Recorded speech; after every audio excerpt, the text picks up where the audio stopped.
All right. Thank you very much, everyone, for coming. We all know that this is a busy part of the year.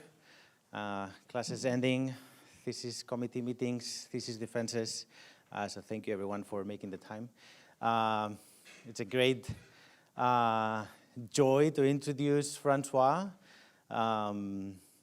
He, from very early on, Francois got interested in reactive robotic manipulation and trying to distill sort of, to some degree, what is it that the community hadn't been sort of embracing as much as in, for example, locomotion, the reactive nature of interaction, and trying to sort of carve a possible path forward for how, or a vision for how to get there.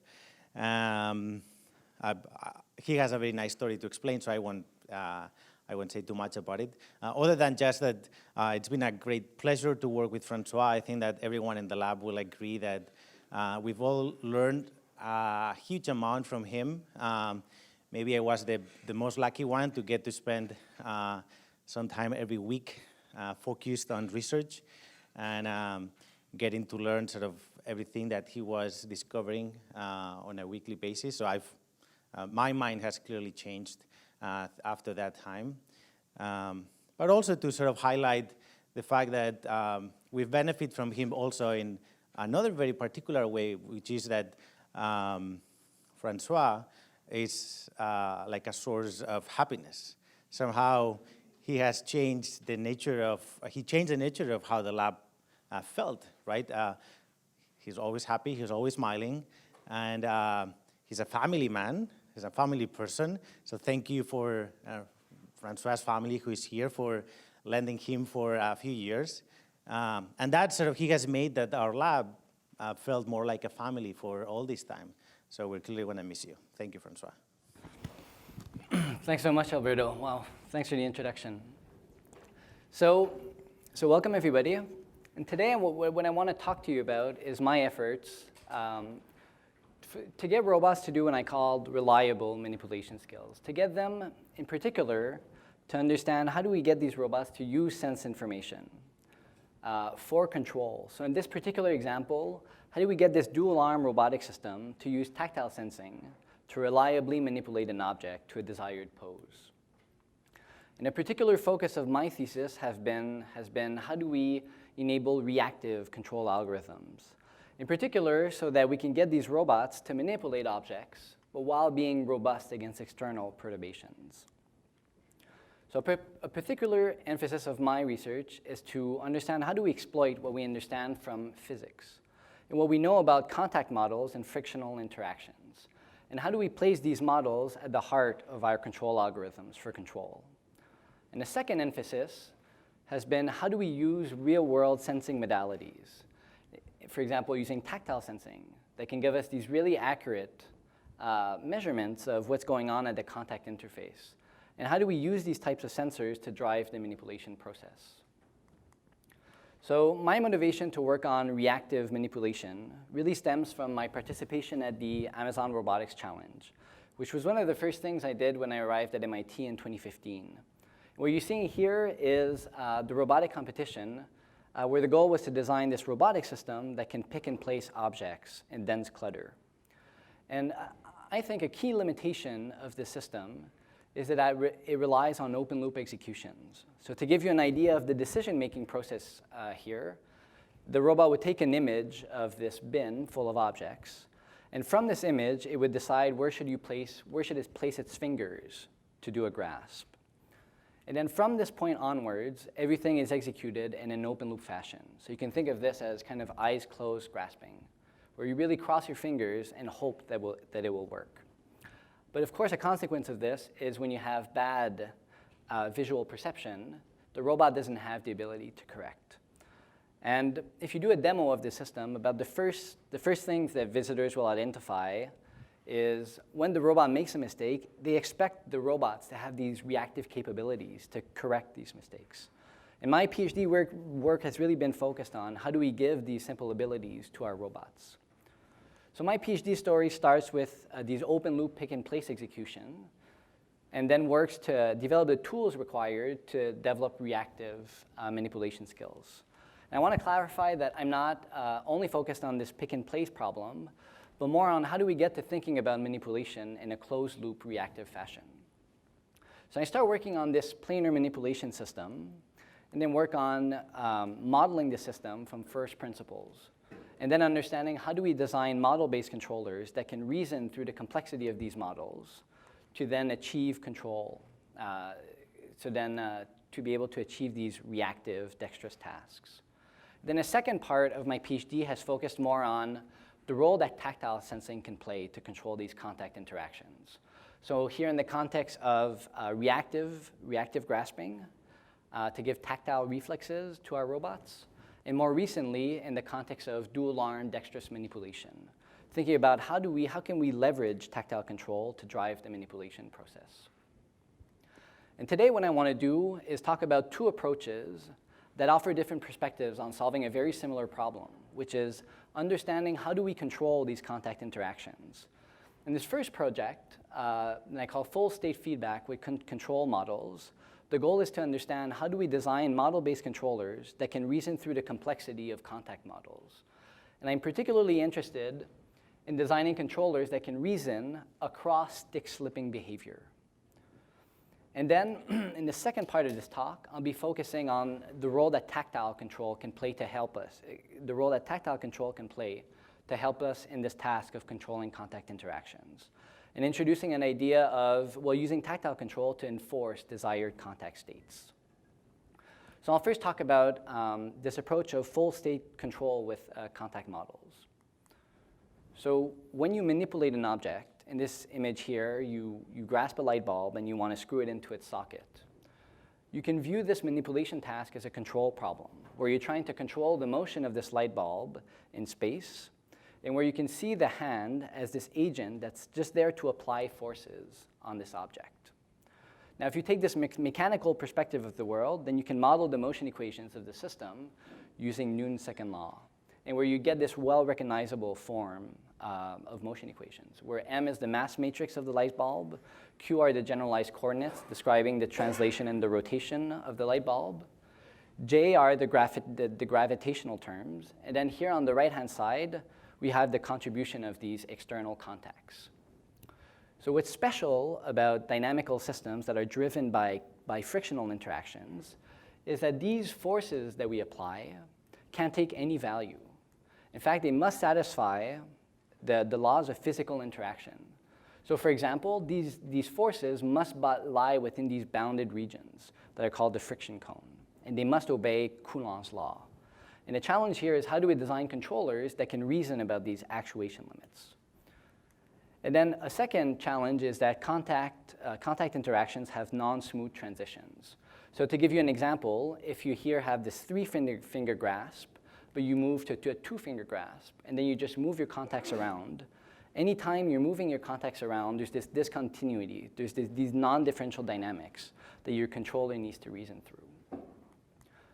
So what I've been really interested in is how do we design model-based feedback control architectures that can deal with these challenges of handling contact constraints, handling the constraints of Coulomb friction, that can reason across contact modes. And finally, and this is kind of key if you want to do reactive behavior, that are fast enough to be solved online. And to investigate what's a good control architecture for the challenges of the mechanics of manipulation, I've been looking at this planar manipulation problem, where the goal is to control the motion of this object, called here the slider, using a robotic pusher. And actually, this was my first meeting with Alberto. He mentioned this problem, this exact problem, and I thought it'd take about 2 weeks to work on it. And I really worked hard during those first 2 weeks thinking that there was a solution to this problem. And I think there is, and I'll be talking about it, but it eventually took 2 years to 2 years and a half to really, where I was obsessed with this problem. Anyways, the reason I think this problem is so interesting is because it's a minimal representation that really captured the complexity of the mechanics of manipulation. And something else that's interesting is that it's an unstable system. So let's say you want to push the object in a straight line with a sticking interaction. So you just want this object to follow a straight line. But if you don't have a reactive robot, you just can't do this task. The robot will naturally fall outside of the range of the robot. So this task really highlights the importance of feedback control and reactive robots. So I just want to briefly talk about how do we model this mechanical system. First, we make a few modeling assumptions. First, that all contact interactions satisfy rigid body Coulomb friction. So this includes interactions between the pusher and the object, and again, between the object and the table. We assume a uniform pressure distribution between the object and the table. We assume that contact is always maintained between the pusher and the object. And finally, that we can exert velocity control over the point pusher, which in our case, we have a position-controlled robot. The system description, so the state of our system is the Cartesian coordinates of the center of mass of the object, then the orientation of the object relative to some world frame, and then finally, we also append the position of this pusher relative to the center of mass along the translational direction. And then the control input, what's really driving the motion of this system, we name it to be the contact forces that are applied by the pusher on the object. And we also append it with the sliding velocity, how this pusher is moving relative to this object. So given this description, we can model the motion equations by essentially using force balance in Newton's second law. Now in this current form, remember U includes our contact forces that are here, and they're not constrained, they're unconstrained, meaning they can take any value. But we want to make sure that they satisfy Coulomb friction and that they live inside these boundaries. So we add these mathematical constraints that the normal force needs to be strictly positive, and the tangential force lies within the boundaries of the friction cone. And then the last important point about this modeling is that there are additional constraints that depend on the contact mode that you're in. And this is not specific to this planar manipulation setup, but this happens in general when you have dynamical systems that are driven by friction. So if you have a sticking interaction, then this pusher is constrained to not move relative to this object. So its relative velocity must be 0. If it's sliding left, so sliding up in this picture, then the sliding velocity must be positive. But due to the principle of maximal dissipation, Coulomb friction states that the frictional force must lie on the lower boundary of the friction cone. And similarly, if you're sliding right, then it must lie on the upper boundary of the friction cone. And the takeaway message here is you can model these mechanical systems using Newton's second law, but then you must add constraints to the control input. And some of these constraints depend on the contact mode that you're in. So what we want to do now is, given this form, this complexity of the motion models, how do we design a controller such that if you want to achieve some task, let's say in this case we just want this object to track the straight line, the goal is how do we design a controller that can plan object motions to track that straight line. And what I'll show now are two controller designs that allow us to solve this problem. The first one is what I call an offline optimal control solution. And I'll show how this takes the form of a mixed integer quadratic constraints, quadratic program. And second, so a key point about this controller will be that it solves this problem, but it's too slow for online execution. So the consequence is you can't execute it on the real system. And then the main contribution will be we'll propose an online approximation to this optimal solution that I'll show takes the form of a quadratic program. And the consequence is you can solve this really fast and actually do it on the real system. So the control approach that we use is based on model predictive control. Where at every step, we want to solve as fast as possible an optimization program, where we want to find these these contact forces that allow us to track the desired trajectory as close as we can. When we subject the search to the dynamics of the system, that we linearize about our desired trajectory. And here, it doesn't have to be a straight line. It could be any line in the plane. And we also constrain it to satisfy the contact constraints. And due to the nature of the mechanics model that I've shown, these constraints depend on the mode that you have. So if you have a sticking mode, then you need to enforce this particular constraint. And similarly, if you have a sliding left or sliding right or sliding left constraint, there's a different set of modes that you need to enforce. And what's key here is you need to enforce these constraints at every step of this optimization program. But you don't know which constraints you should enforce ahead of time. So to optimally solve this, you're asking the optimization program to do two things. The first one is to find the continuous variables, like the robot motions to get there. But you're also asking to solve through, at each time step, which contact mode should be active. And this is really a combinatorial, it requires solving a combinatorial optimization, where considering all of these constraints, you'd actually have to solve the leafs of all possible combinations, and every leaf is itself an optimization program. So kind of the exhaustive search method is computationally intractable. So one approach to deal with this is to introduce integer variables to explicitly encode contact states. So in particular, for sticking, if we have a sticking interaction at the ith step of the optimization program, we add this variable z, this binary variable that takes the value 0 or 1, depending on if that constraint is to be activated. And similarly for sliding left and sliding right. And this idea of introducing integer variables into our programs to encode contact states has actually been explored in the literature before, specifically in the robotic locomotion community, where it's typical to introduce these integer variables to, for example, denote flight phases or stance phases. And the consequence of introducing integer variables is that instead of having this tree of optimization programs, you can now solve a single optimization program that has a form like this one, where you have a convex quadratic cost and a bunch of linear constraints. But here the challenge is that you're combining both continuous variables, the state and the input, as well as discrete variables, binary variables, specifically these z's that you've introduced. And now this is not a convex optimization program. In fact, it's called a mixed integer quadratic program. But the good news is there are some efficient solvers that can solve these kinds of optimization programs. And that even if they don't allow us to do it fast enough for online computation on the robot, we can solve these in simulation. So this is just to give an idea that you can, if you formulate it this way, you can effectively prune the tree of solutions using branch and bound algorithms.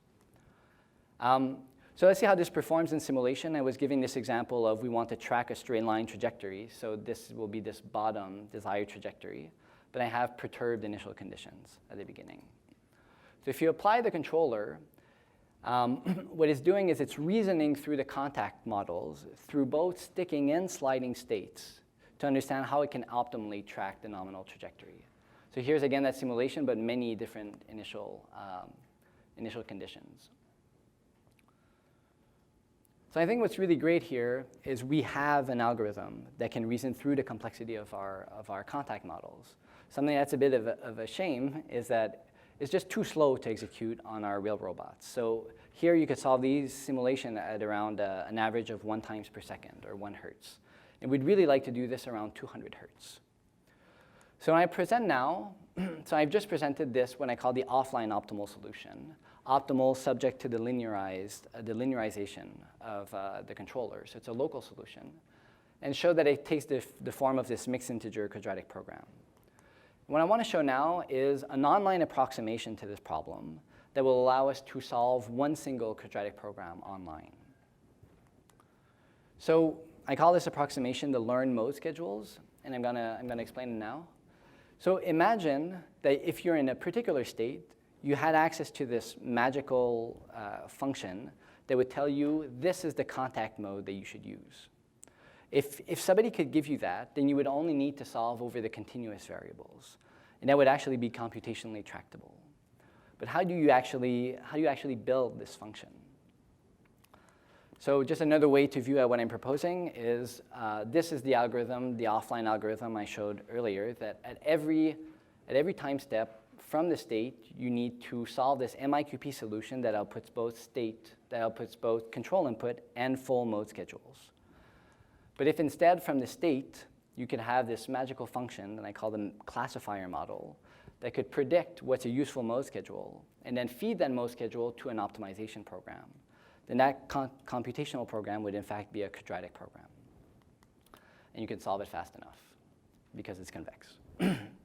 And just to remind you of what a mode schedule is, it's not a single mode, but it's actually a prediction of modes for the near future. So at every time step, 1, 0, 0 says, for example, that sticking is active, but not the other ones.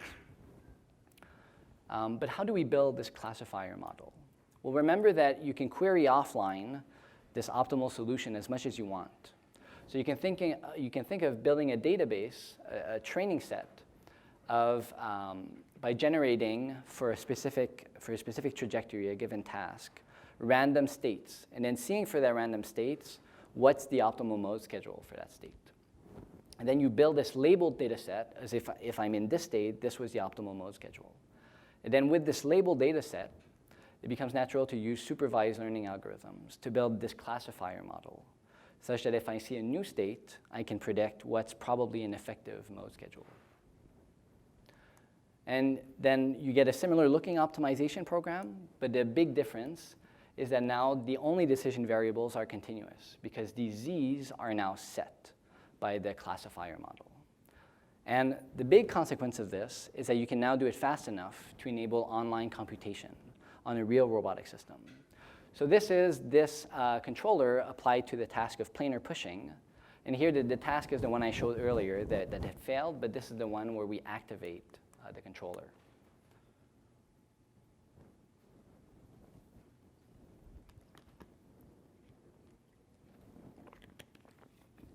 And where you see that there's a few things. One, it has the ability to stabilize a system, so that's nice. And the other one is if you perturb it, it has the ability to reason through both sticking and sliding, which might seem like a detail, but, but in terms of search, it's really complicated because it's looking over a finite horizon and thinking about all the possibilities that could arise. So here's just to show a few other applications of this. So if we perturb the mass, so we add 20% of a mass on the corner, you can still achieve this task with the controller. You can think about tracking other trajectories. So this is what we call this the 8-track trajectory, which is kind of a racetrack.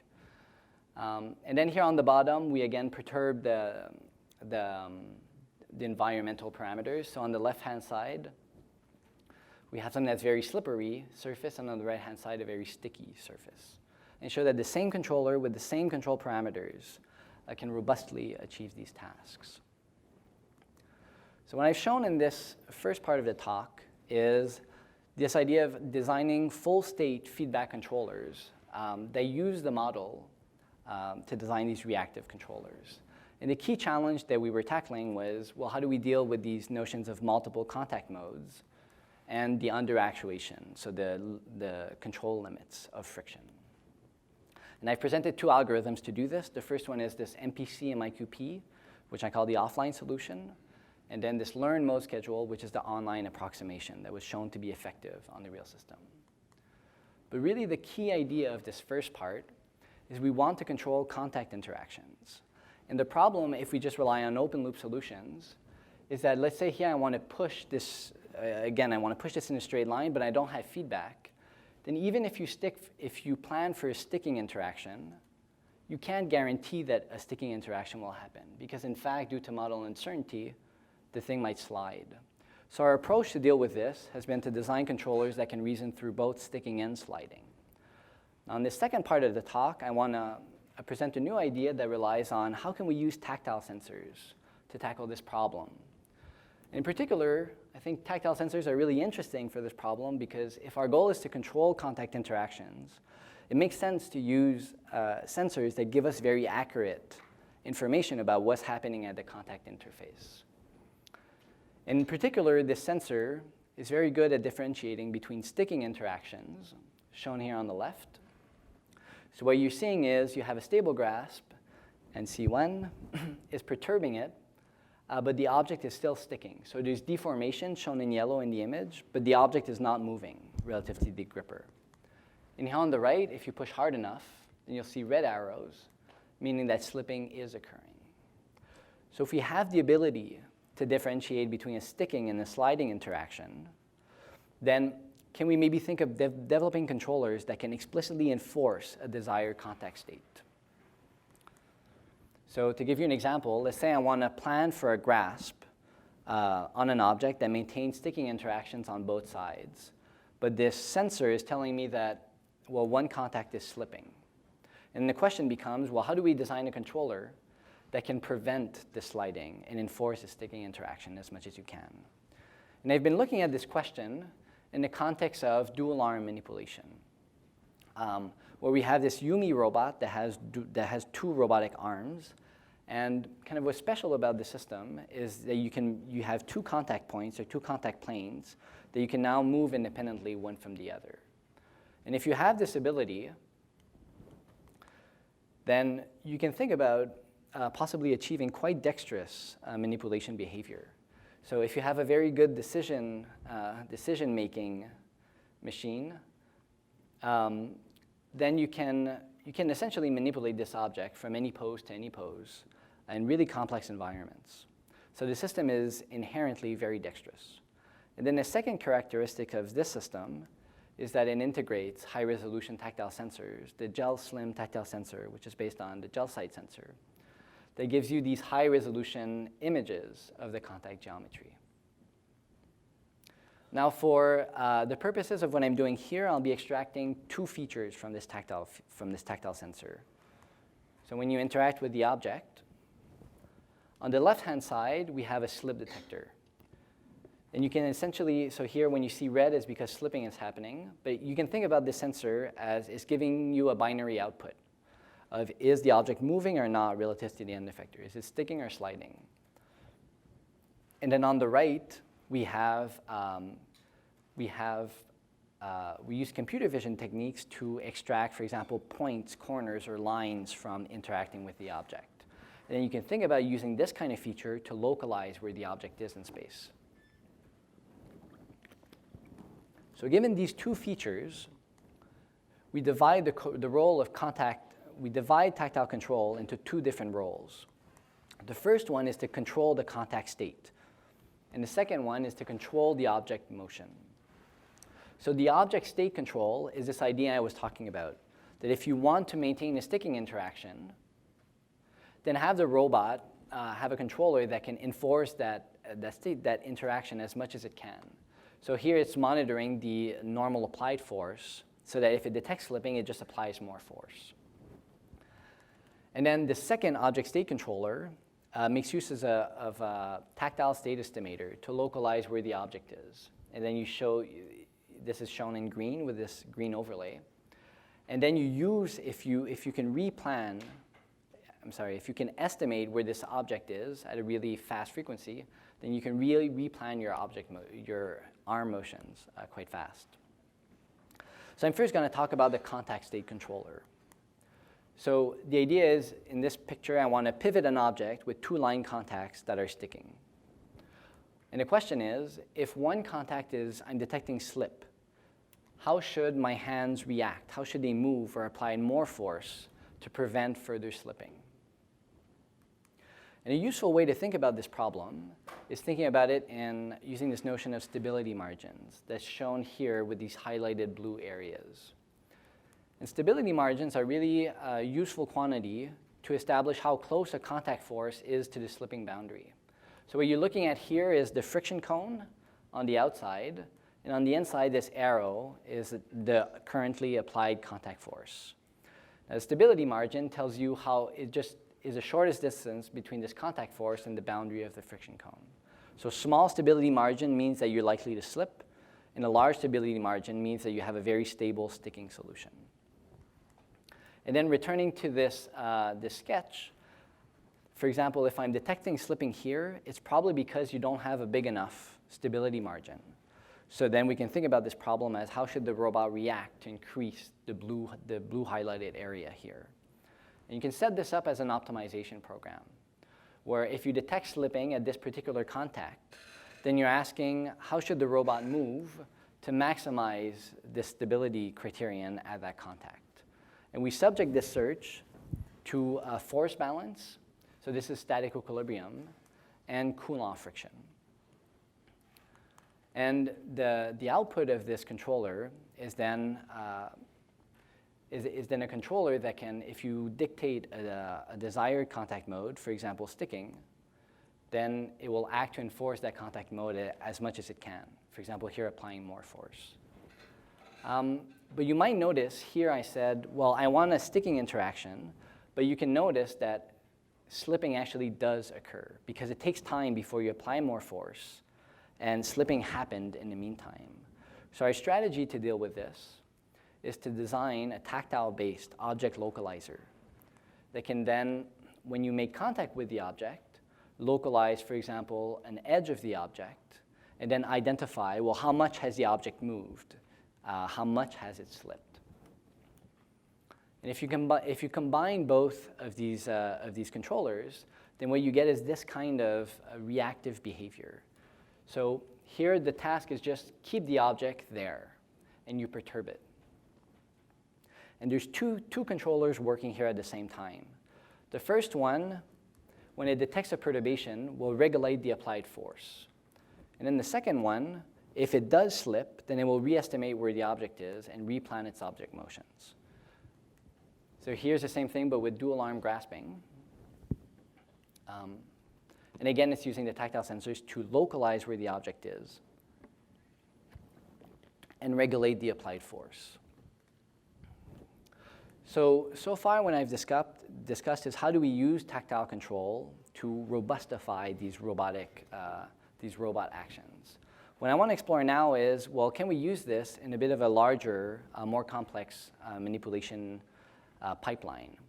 And in particular, I've been looking at the scenario of manipulating an object on a tabletop from some initial known pose to any desired pose on the table. And then the goal is to autonomously plan through these robot motions so that the robot can manipulate the object from the initial pose to the final pose. And we've introduced here two new challenges. The first one is what I call complexity of planning. So you're asking to plan through very long-term physics by reasoning about contact dynamics, which is itself a very hard problem. And secondly, you've introduced the complexity of perception. So remember, we're only using tactile sensing to localize and drive our feedback law. So we want to make sure that when we interact with the object, we actually get good tactile signals because our entire controllers depend on their quality. So our strategy to deal with these has been to restrict contact interactions to those that we know have, to those for which we know how to model the interaction.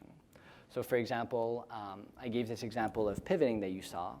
So where we can draw the free body diagram, establish a force balance, and then use Coulomb friction constraints. And for these specific models that we develop, we also design what I call efficient planners, such that you can query a condition on this particular primitive. If I have the object in some initial state, and I want to go to some state, how do you quickly plan through robot motions?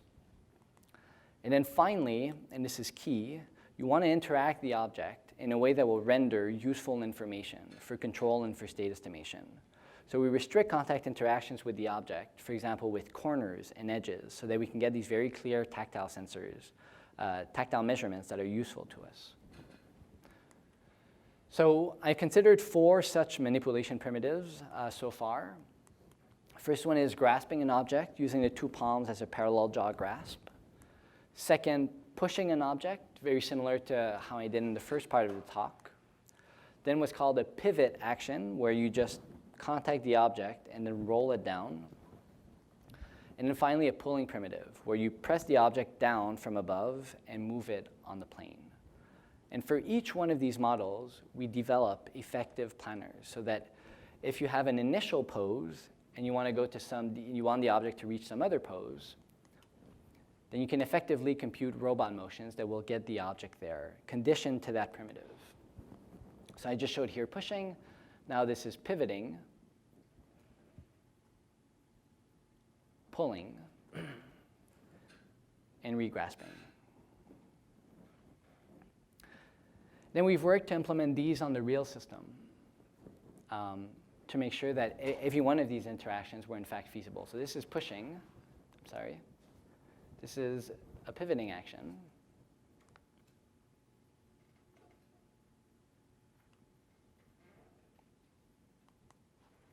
Pulling.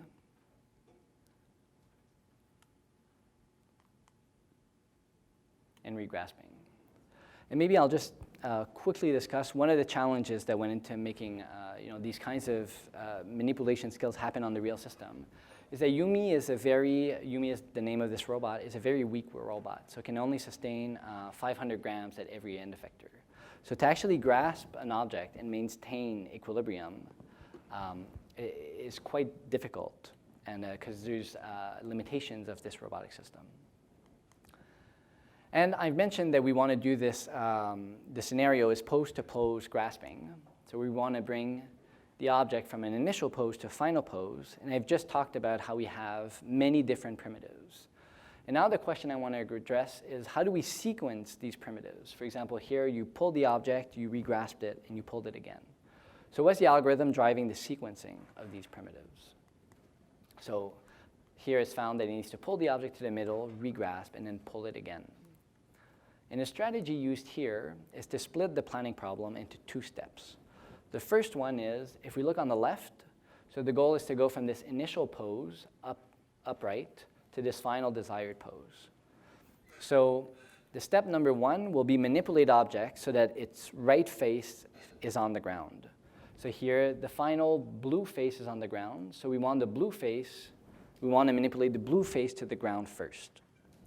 And once it achieves this manipulation action, then the object will have the right face on the ground, but it won't have the right pose.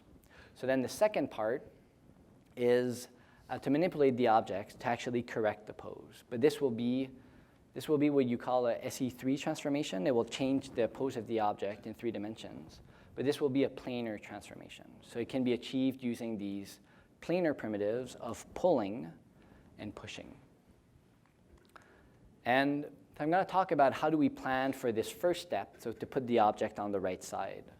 And it's based on this idea of stable placements. So if I'm manipulating an object, in this case, this prism, you can enumerate how many stable placements the prism has. So stable placements is stable configurations, how many faces, let me say that again. So if you have an object, you can take the convex hull of the object, which are many faces of this object. And stable placement refers to, well, a particular face is on the ground. Is that stable? Can it maintain static equilibrium? So, so that's what a stable placement is. And the reason it's useful is because we can think about pose-to-pose transformations in this stable placements dimension. So for example, if I want to manipulate the object from this pose to that pose, you can actually think about this action in this stable placement space. So you're asking the object, which initially has this face 1 in contact with the ground, to manipulate it such that the face 2 of the object is on the ground. And this is drawn from, there's a lot of research that uses this idea of stable placements, especially when looking at regrasps. So the way we actually plan for these placement-to-placement actions is using manipulation graphs, where the nodes represent the stable placement, a particular stable placement, and where the edges represent the manipulation primitives that can bring us from one placement to another. And then the strategy is we search through this graph for the shortest path that brings us from one stable placement to another. So when I describe, take the object and puts it on the right face. And then the other important part to this problem is it will be on the right face but won't have the right pose. And then the strategy is we have these 2 manipulation primitives of we can push the object in the plane or we can pull it. And we want to go from the initial pose to the final one. And because we have very effective planners that can solve these problems, we exhaustively search through both options and find the one that has the shortest path. And the result of this is then if you combine this high-level planner with these tactile controllers, then you can manipulate an object from any pose to any pose on the tabletop. But more importantly, and what I've been really interested in, is you can do this while having this reactive tactile behavior, where the robot is actually using this tactile sensing in real time to react. So you can perturb the robot and you can still achieve your task. So today I've given two approaches to what's been my big effort to move towards robots that really have these reactive capabilities.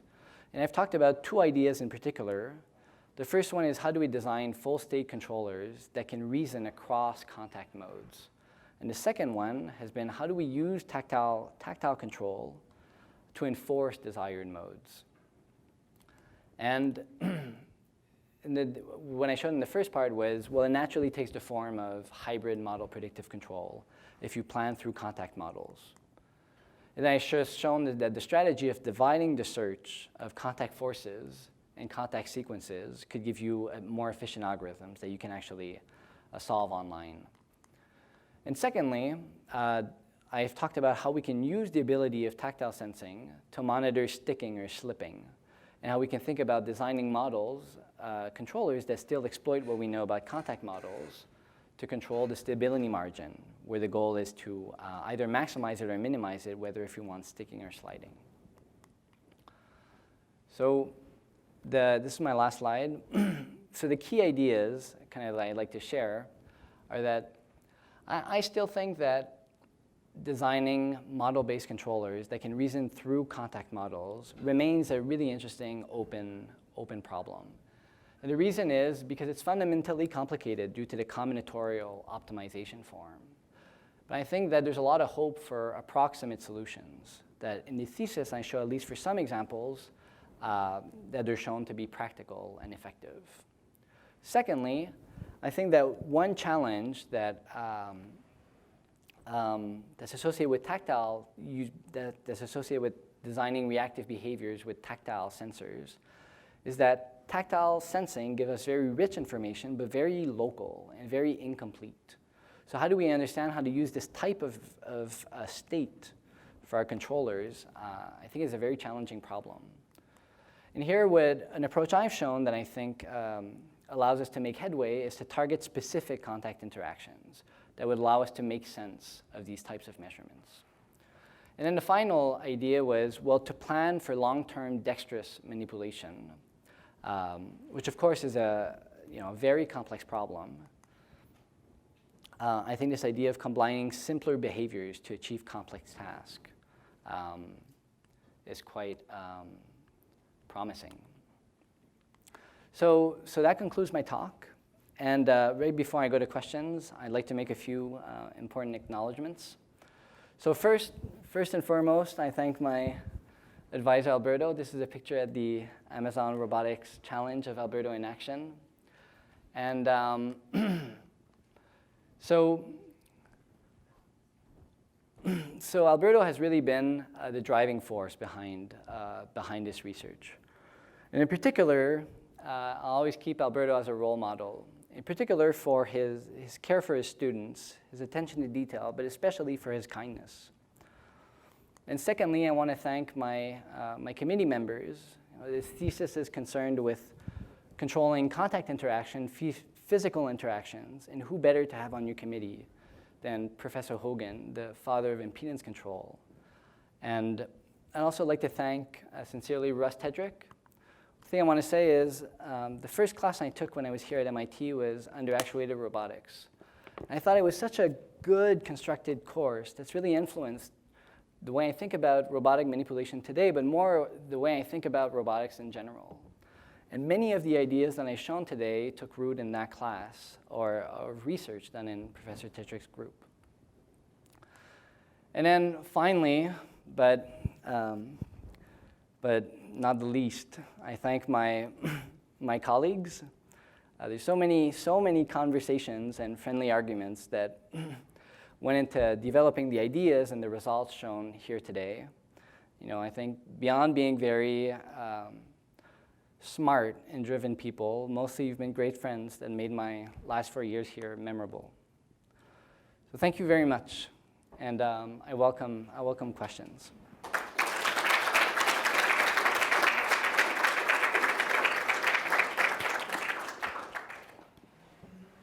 Any questions? I guess I forgot to explain that the way this works is we'll have open session for questions from anyone, and then we'll have an enclosed session with the committee after it's done.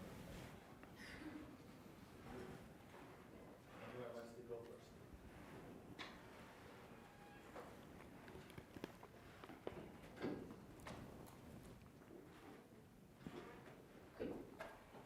When you explained about the learned mode scheduling, Yes. so you said you generated the training data for the classifier model, right? Yeah. So, and then after that, you deploy the model and then introduce variations such as loading the additional mass on the block or using the stickier floor. Yeah. So my question is that, did you consider this kind of variation when you generate the training data, or is it the case that you didn't consider the variation in the training data, but it happened to work in the actual experiment? Yeah, it's a good question. So the short answer is no, we don't consider the variations. And like you could, and then you would have a more robust controller. I guess the point I was trying to make is you get inherent robustness just out of doing things closed loop rather than open loop. So kind of the logic is using that algorithm allows you to do things closed loop, and doing things closed loops allows you to handle those variations. But of course, if you want higher performance, and you know the types of perturbations you want to apply, then I think that would be a good strategy. Okay, thank you very much.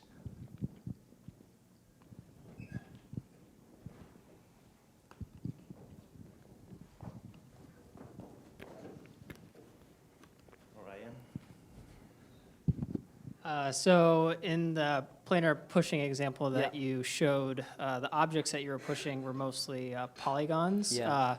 If you wanted to generalize your approach to, say, objects with smoother contours like curves and ones that are not necessarily convex, what would need to change, or is it directly applicable? Yeah, so there's two things you need to know about the object. The first one is just knowing its shape, so dealing with a curved edge is not more difficult as long as you can parameterize it mathematically. And we've done that with, for example, we've considered disks and ovals and that kind of thing. The other thing that's a bit more complex is you need to know the pressure distribution. And that might be the more difficult thing to compute. But I would think that you can make an assumption that's a uniform pressure distribution and that it would still work nicely. So, but if you have multiple faces on your object, Yeah. then a bunch of things happen, right? You might have to let go and come, so you have now contact, no contact comes in, Yeah. and there might be discrete decisions about which face you touch. Right. So your combinatorics blow up, yeah? Yeah. So that's an important point.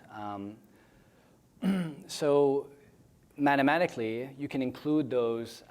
So what he's saying is that we're always pushing on the same edge. What if you gave the ability to push on different edges? And the mathematical program, you can still formulate it. But of course, the big challenge is then you have more modes, and it grows faster, and you have more decisions to consider. And I haven't considered that case. Like I was more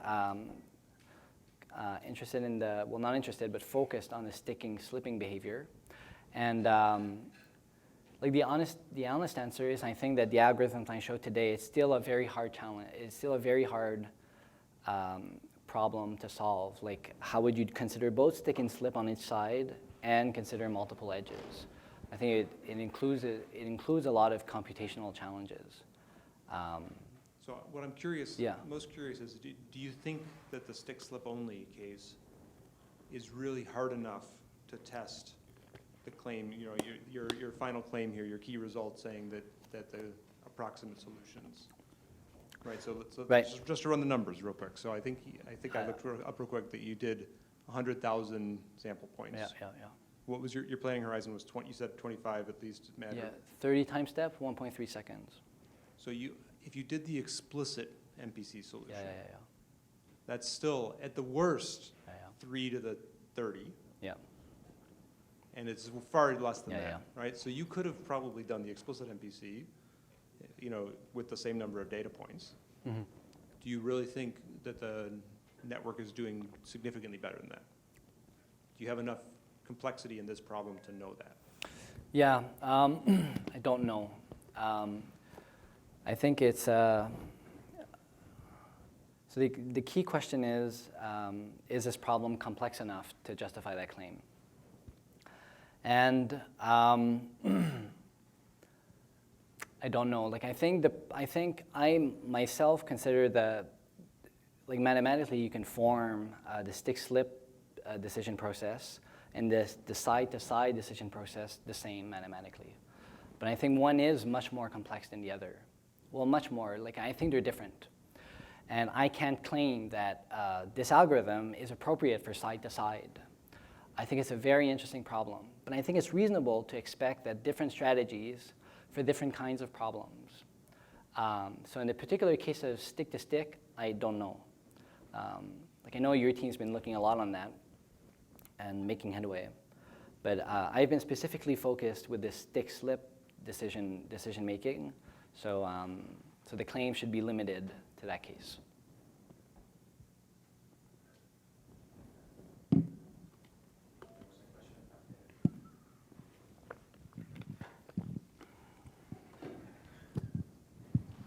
So you talked about enforcing sticking. Yeah. Do you think it would be useful in general to enforce sliding, and just kind of thoughts on how you would go about designing a metric or an objective to enforce sliding? Yeah, that's a great question. So yes, I think that the framework, there's no real difference between sticking and sliding, except that are you maximizing or minimizing the stability margin? I think that the practical consideration is, and just my point of view, but I think that enforcing sliding interactions, like let's say you want to manipulate an object and have a sliding interaction and another sticking one, is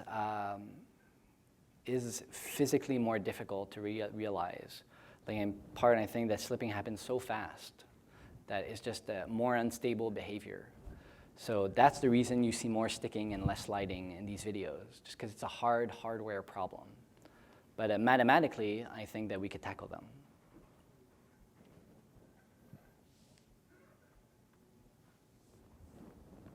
All right. Any other questions? No?